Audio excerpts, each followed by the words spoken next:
Alright, so we've covered saddles, we've covered bridles, we've covered bits. Now we're gonna drive. Starting with the basic harness.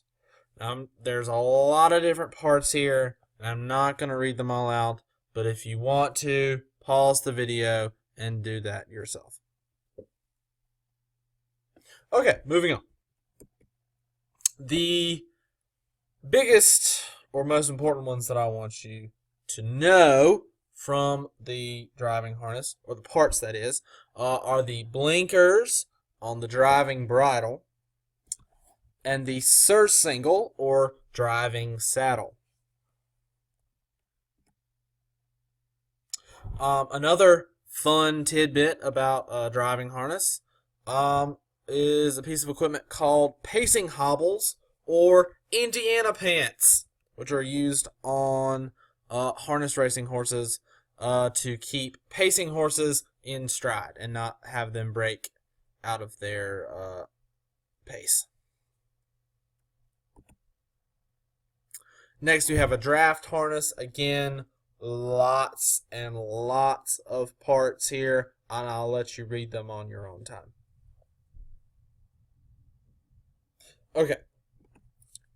But your most important piece here is the collar.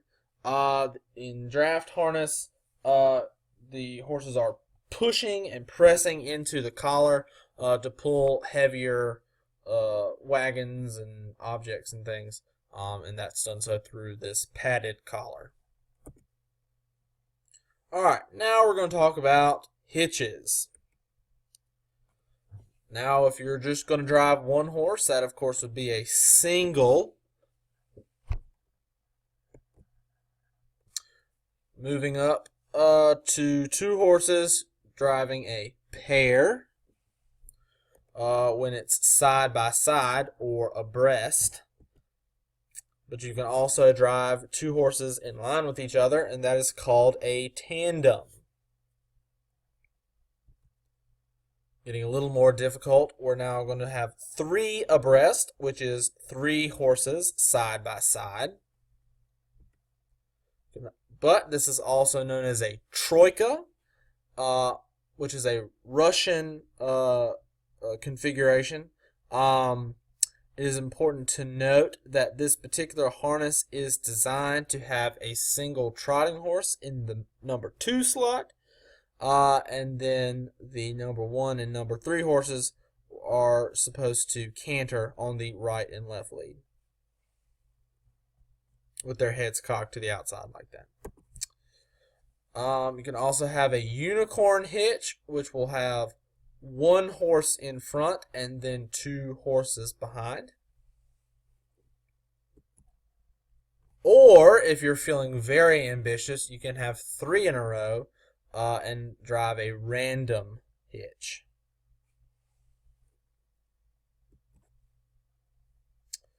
With four horses, you may drive four abreast with four horses next to each other.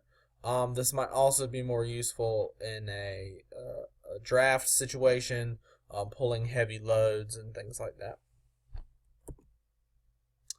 You can also do four in hand with two horses in front and two horses in the back. The two horses in front being the lead team, and the two in back are the wheelers. We can get much more difficult and drive five horses in what's called a pickaxe or a hammerhead, because it is wider at the front and narrower behind. In this configuration, you have three horses in the lead team and two wheelers. But you can also have a reverse pickaxe, where you have a two-horse lead team and a three-horse set of wheelers. If you're a very capable driver, then you may drive a six-in-hand team with six horses. In addition to the lead team and wheelers in back, the middle pair is known as the swing team. Alright, and this is a little graphic on how to hold the reins when you are driving a 6 in hand.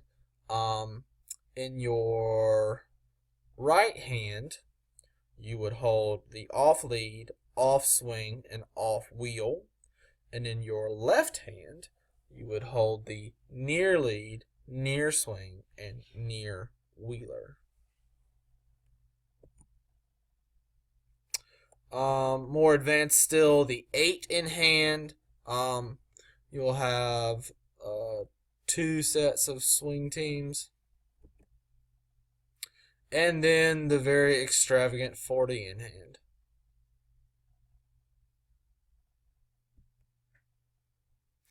Now, again, with the parts of the harness, the parts of the cart, many and varied, that you can read through on your own time. Okay, now let's talk about some different types of carts, carriages, coaches, and wagons. So we'll start with the very light and agile racing sulky.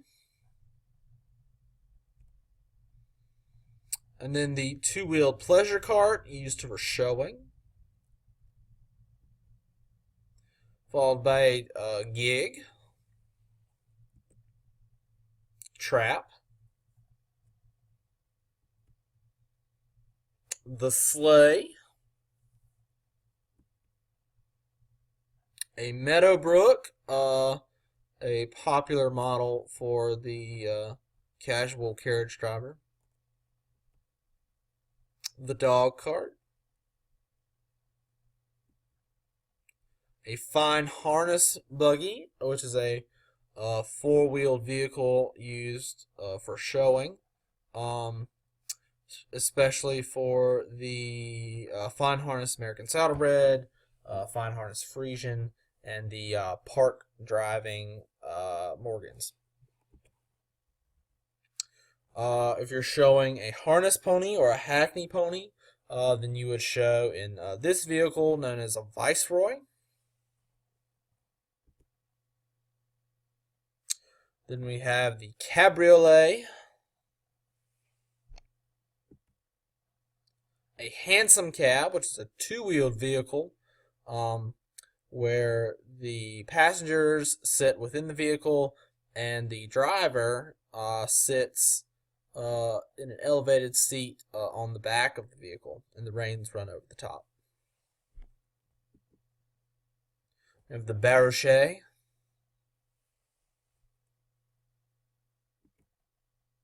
the Berlin, and these would all be including the Barouchet, would be examples of coaches. The Amish buggy, a Brabham, a Surrey with the fringe on top, a Phaeton, a stagecoach,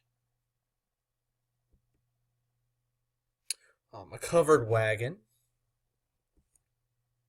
a gypsy wagon, a Cinderella coach, and a hearse. So there you have driving,